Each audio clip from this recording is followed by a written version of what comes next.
Budget पे बात करने के लिए हमारे साथ खास तौर पे सीबीडी चेयरमैन पीसी मोदी साहब हैं। उनसे बात करते हैं बजट को लेकर और ख़ास तौर से टैक्स पेयर्स को क्या मिला और आगे सीबीडीटी कैसे देखती है आने वाले वित्तीय वर्ष में।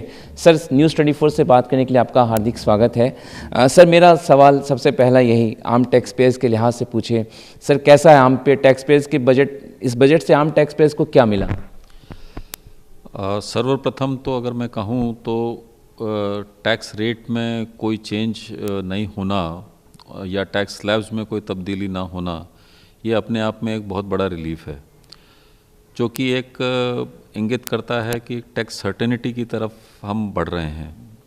दूसरा, जो कुछ प्रोसीजरल चेंजेस किए हैं वो भी बहुत ही महत्वपूर्ण हैं, जैसे कि हमने जो रीओपनिंग ऑफ असेसमेंट में समय सीमा जो हमने आदी कर दी है, 6 साल के बनस्पत हमने उसको 3 साल कर दिया है।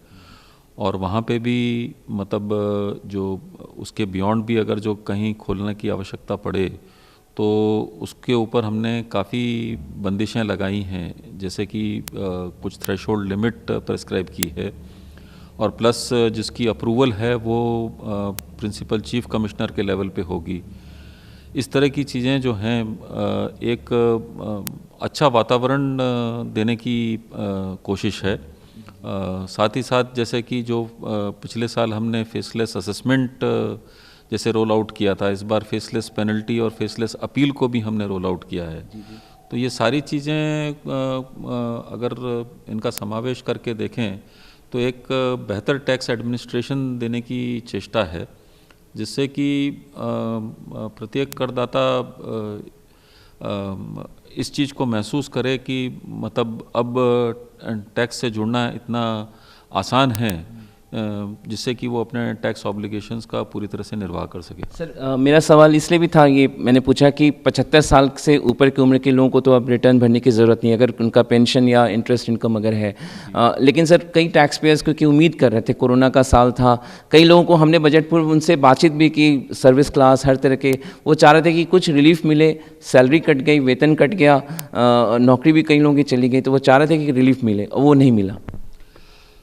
नहीं, अभी मौजूदा स्थिति में तो जो हमने ऑलरेडी जो रैशनलाइजेशन पिछले बजट में किया था उसको कंसोलिडेट करने की बात थी, और जहाँ जहाँ कोई समय सीमा से जुड़े जो उनके दायित्व थे, तो पेंडेमिक के दौरान हमने उनकी समय सीमा को टाइम टू टाइम एक्सटेंड करते चले गए हैं।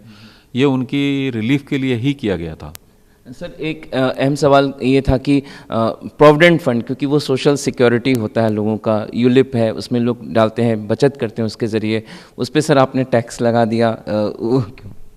नहीं, टैक्स लगाने की बात नहीं है, एक इक्विटी का प्रिंसिपल भी होता है, मतलब और अभी भी जो 2.5 लाख तक की छूट है उसमें अगर आप देखेंगे तो अधिकांश करदाता उसमें उस सीमा में आ जाते हैं, और कुछ ही चुनिंदा लोग हैं जिनका कि कंट्रीब्यूशन उससे ऊपर है, वही इससे थोड़ा उसका इम्पैक्ट उन्हीं लोगों के ऊपर है, जो कि बहुत ही कम परसेंटेज में होगा।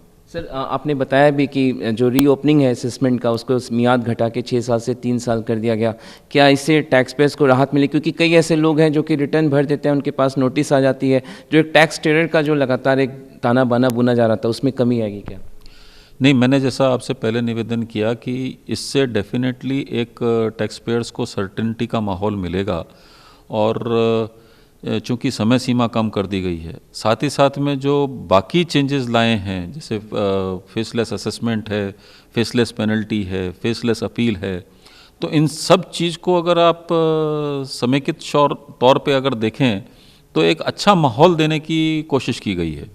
सर, एक था कि वित्त मंत्री ने ऐलान किया बजट में कि प्री फिल्ड रिटर्न्स जो है वो भी आएंगे, जिसमें सिक्योरिटी में लोगों ने इन्वेस्टमेंट किया हुआ है, बाकी जगह उसका क्या इम्प्लीकेशन होगा, वो टैक्स पेयर्स के लिए कितना अच्छा होगा? वो ये भी एक टैक्स पेयर फ्रेंडली इनिशिएटिव जो लिया गया है कि अभी जो 26 AS फॉर्म है उसका संशोधित रूप होगा आपका 26 AIS, एनुअल इन्फॉर्मेशन स्टेटमेंट। उसमें आपके जितने भी वित्तीय ट्रांजैक्शंस जो एक फाइनेंशियल ईयर में हुए हैं, वो उनकी जानकारी टैक्स पेयर को उन्हीं के खुद के अकाउंट में ई फाइलिंग पोर्टल पे उपलब्ध होगी। इसके दो फायदे होंगे कि एक तो टैक्स पेयर को पूर्ण रूप से जानकारी रहेगी कि उसके क्या क्या ट्रांजैक्शंस रहे हैं, जिससे कि वो अपना जो टैक्स रिटर्न है वो करेक्टली और प्रॉपरली फिलअप कर सके। और वही जो इन्फॉर्मेशन है हमारे पास में भी उपलब्ध है, तो जो हमको प्री फिलिंग में मदद करेगी। अब प्री फिलिंग जब एक बार हो जाएगी तो ऐसा नहीं है कि वो फाइनल है। अगर टैक्स पेयर चाहता है कि उसमें कोई संशोधन होना चाहिए तो उसकी सुविधा भी उसको उपलब्ध है। तो मतलब सीए के पास जाना, ये सब चीज़ों से थोड़ा मुक्ति मिलेगी टैक्स पेयर्स को, सब कुछ प्रीफिल्ड होगा? प्रीफिल्ड होगा, उससे उनको बहुत बड़ी सुविधा जरूर मिलेगी। अब उससे उनको टैक्स किसी काउंसिल के पास जाने की आवश्यकता पड़ती है या ना पड़ती है, वो तो एक इंडिविजुअल करदाता के ऊपर निर्भर है।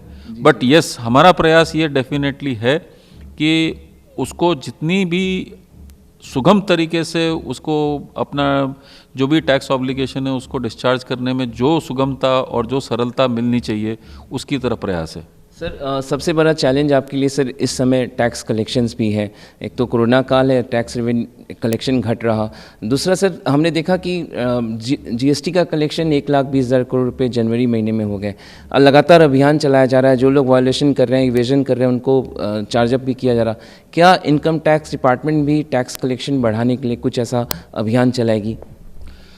ऐसा हमारा मानना है कि जैसे मैंने आपको अभी बताया कि ये 26 AS स्टेटमेंट जिसमें सारी जानकारी टैक्स पेयर को उपलब्ध है, प्लस ये जो परिवर्तन हम टैक्स प्रणाली में लेके जो आए हैं, प्रोसेसेस में जो लेके आए हैं, साथ ही साथ में एक इनिशिएटिव और चल पड़ा है जो कि जिसमें हम CBIC, MCA, SEBI, में भी भविष्य में बैंक्स, उनके साथ में भी हमारा जुड़ाव एक निरंतर तौर पे है, जिससे कि वहाँ से जो इन्फॉर्मेशन आ रही है तो हमको रियल टाइम बेसिस पे मालूम पड़ेगा कि कहाँ क्या कोई ट्रांजैक्शन में कोई गैप तो नहीं है, और अगर जो कोई गैप है तो उसके ऊपर तुरंत कार्रवाई होगी।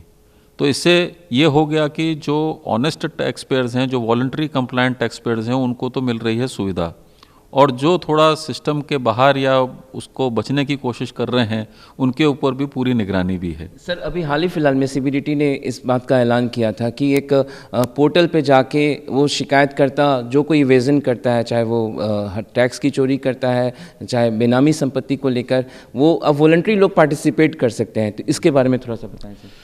नहीं, ये भी एक नया इनिशिएटिव जो है CBDT ने लिया है। उसमें हमने एक डेडिकेटेड वेबसाइट ईमेल ID दिया है, जहाँ पे कोई भी देश का नागरिक अगर उसके संज्ञान में कोई चीज़ आती है किसी कर चोरी के बारे में या किसी के बेनामी संपत्ति के बारे में, तो वो ईमेल ID के द्वारा वो अपना जो भी उसकी जानकारी है वो हमसे साझा कर सकता है।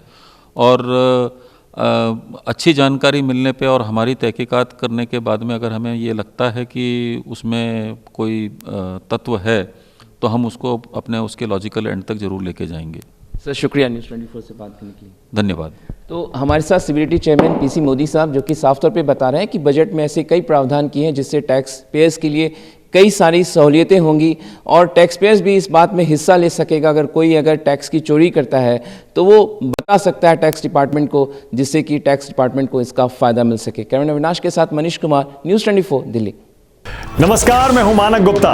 अगर आपको हमारा ये वीडियो पसंद आया हो तो इसे लाइक और शेयर जरूर करें, और हाँ, हमें सब्सक्राइब और फॉलो करना ना भूलें ताकि आप देश और दुनिया की कोई खबर मिस ना करें। तो जुड़े रहिए हमारे साथ और देखते रहिए न्यूज़ 24।